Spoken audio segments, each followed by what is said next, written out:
Well, good morning. Monday motivation. My first time out for a little while. I'm up by the river, not having been for a run or done any cycling or anything like that, because today, happy days, gratitude day as well. My first day in about 10 that I haven't tested positive, so a negative test. So brilliant. I'm thrilled to bits. I'm back into my bedroom with my wife, which is obviously great. Anyway, I just had a few reflections on this morning on gratitude again. Monday motivation back. I'll be out running again soon and cycling. I did have a little cycle on Saturday. Left me a little bit wasted, and I think those have been the only real implications of COVID for me, feeling a little bit fatigued, a little scratchy, little coffee, not too big a deal, and achy. And I actually didn't added to that the big massive bruise on my arse and down my leg, which is tracked down below my knee into my back. The blood and so on left that a little tense, and not being able to sort of run or cycle as much as I'd like to have done, and I guess the virus stopped that as well. So that's been sort of the state of the nation from Drury, but I'm all right and I'm back. And which is great, and I hopefully be able to run in again shortly once this thing has really solved itself on my side. But just watching a bit of breakfast TV this morning on breakfast on BBC, and two things that really struck me and came out. One was the story of the two young police women who were lured to a false suggestion of a burglary in Manchester and then murdered.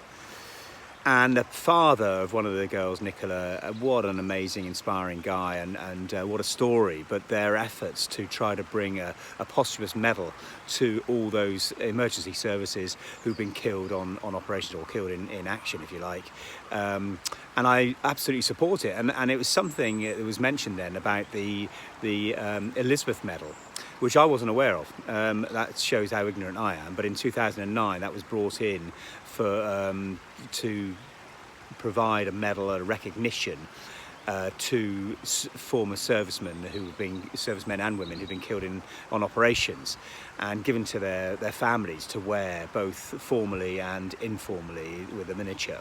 And I think it's such a great thing, and I just thought it'd be a great thing to support this medal for emergency services as well, police, fire service, etc., who've been killed, and for their parents to have something tangible to recognise.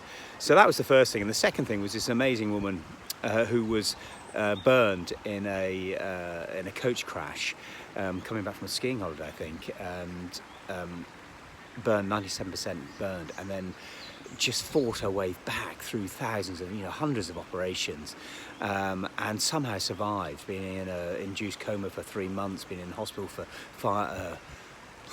a very, very long time, months and months and months, to try to recover, and then hundreds of operations, and her battle back. But then to become a physiotherapist dealing with people with burns and injuries of that nature. And I just think what an incredible service, and such courage to come back in the way she has. And it made me think about sort of gratitude again, about how lucky many of us are that haven't been through these terrible things in our lives. But even if we have been through tough things, can we handle them? Can we be resilient to see the positives, to come back? And I guess to say thank you for what we have got, but also to recognise the people in our lives, and not to wait until after they've gone, not to wait until things are bad, but to say you love them and show you care about them, and do that now. Don't wait. Do it now. Have a great week. Make it yours.